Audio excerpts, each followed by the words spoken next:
So I've seen a lot of people talking about the upgrade for Light Breath Plus and its ridiculous +5 to every stat buff. Now at a glance, this upgrade looked amazing for Dragonstone users, especially for Ninian, who already comes with it, and would then be able to buff up her team immensely. Unfortunately, this was just a case of it's just too good to be true. Now first off, from my observation on Reddit threads and even YouTube comments, a lot of people believe that with this new upgrade, it would allow users like Ninian to get into combat on the enemy phase, which would then proc the buff, and then carry it over into your player phase. That is not the case.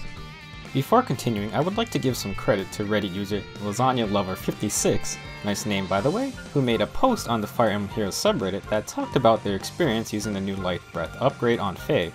They detail exactly what everyone thought would happen, but then found out that the buff only lasted until the enemy phase had ended. Now this post didn't get a ton of traffic, and I don't think a lot of people saw it, so I decided to do some investigating on my own. So what exactly changed? Here on the top you can see that the original Light Breath Plus description reads, grants adjacent allies defense and resistance +4 through their next actions after any combat this unit initiates. So Ninian makes an attack, and if there are any allies next to her, after combat she will give them a nice defensive buff. On the bottom is a description for the upgraded variants of Light Breath Plus, which reads, after combat grants attack, speed, defense, and resistance +5 to the unit and allies within 2 spaces for 1 turn. The second part is not relevant to this topic. So clearly at a glance this is a way better effect. Not only is the buff +5 to every stat, but it also gets applied to Ninian herself, as well as a 2-space AoE around her after any combat, even on the enemy phase. Unfortunately, one part is different between the two descriptions.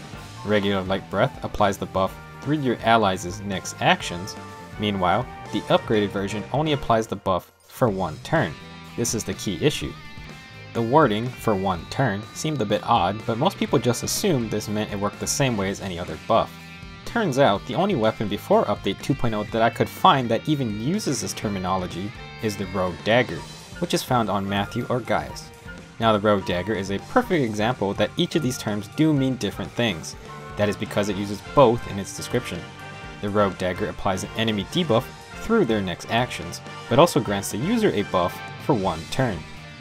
Here I have a level 1 Gaius with Rogue Dagger, and he is going to attack the enemy Axe Fighter. After combat he gains the +3 defense and resistance buff as expected. I end my turn, and you can see that during the enemy phase, Gaius still retains the buff, and once the next player phase comes around, the buff is gone as expected. That seems pretty normal. You apply a buff and it lasts until your next player phase. Now I have another example where Gaius is this time going to get attacked during the enemy phase. You can see that after combat, Rogue Dagger applies its debuff to the enemy and its buff to Gaius.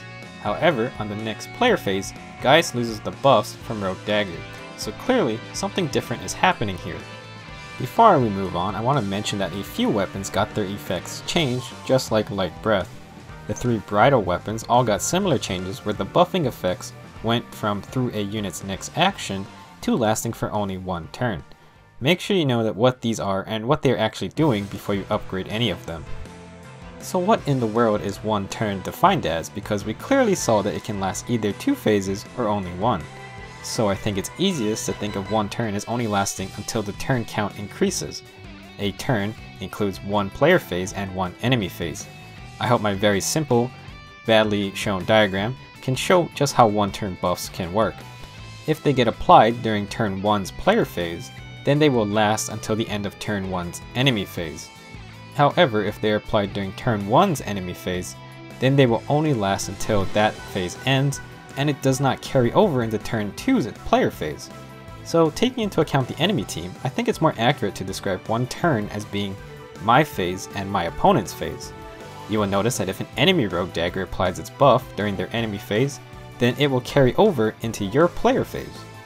So why are 1 turn buffs different? I actually think they are only for buffs that can be applied during both the player phase and also the enemy phase.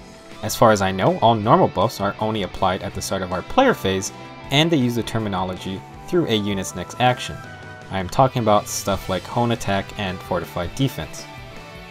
Alright, so now we know how upgraded Light Breath actually works, but does that make it a bad upgrade? For one, you can still use it to apply buffs if you make attacks during your player phase. It's a little unreliable, especially since you most likely have to move ahead of your team to attack a unit. However, if you can somehow make it work, you can create some crazy things such as plus 20 damage blade tomes that can then wreak havoc. So after my investigation, I thought Light Breath was pretty bad. However, after taking some time to think about it, I came up with a possible strategy that I think can work. I have not tested this, but I think Ninian may not be the best user for this tactic.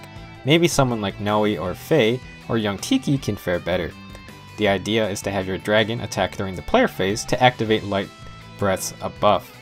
You then heal your dragon, maybe using the brand new powerful healing skills, and then you let the enemy phase begin. Now the enemies have to deal with a dragon who is back to full health and has a plus 5 buff to every stat. Combine this with a build that uses something like Distant Counter, Vantage, a damaging special, and attack or speed smoke, and you have a crazy buffed up dragon who has an AoE debuff after every fight, can counterattack at range, and can use Vantage plus Special Proc to deal with threats once they do get low on health. I have absolutely no idea if this works. I'm just trying to come up with something instead of saying Light Breath is garbage, which I don't think it is. The fact that it also buffs the user was something I overlooked initially, and since you are upgrading it, you get to choose additional stats to create an even stronger dragon. I hope you guys enjoyed this video and learned how Light Breath's upgrade actually functions. I love making these types of videos because I also learned something along the way. I'm going to take an additional day to work on the video about healer upgrades since I don't usually put out this many videos this quickly. I'll see you guys in the next Fire Emblem Heroes guide.